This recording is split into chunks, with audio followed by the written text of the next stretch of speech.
Main blowing machine হলো এইটা।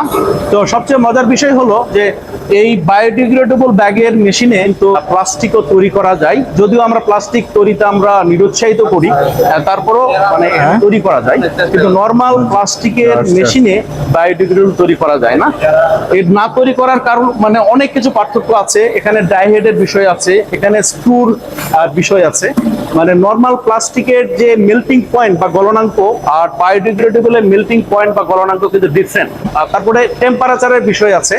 এই কারণে নর্মাল প্লাস্টিকের মেশিনে বায়োডিগ্রেডেবলটা ব্যবহার করা যায় না, বাট বায়োডিগ্রেডেবল মেশিনে ব্যবহার করা যায়।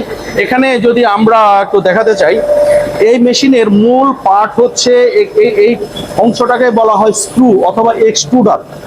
এর ভিতরেই কিন্তু মূল ফাংশনটা ঘরে, টেম্পারেচার ঘরে। এটা হচ্ছে feeding section.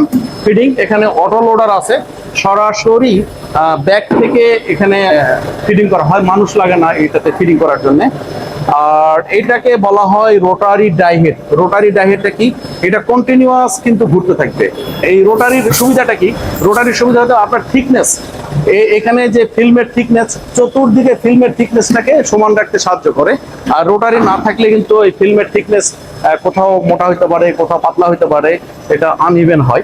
Film blowing machine কিন্তু অনেক উচ্চতা হয় ব্যাগের সাইজ অনুযায়ী। এটা মোটামুটি 18 থেকে 20 ফিট, 22 ফিট, 24 ফিট পর্যন্ত উচ্চতা হয়ে যায়।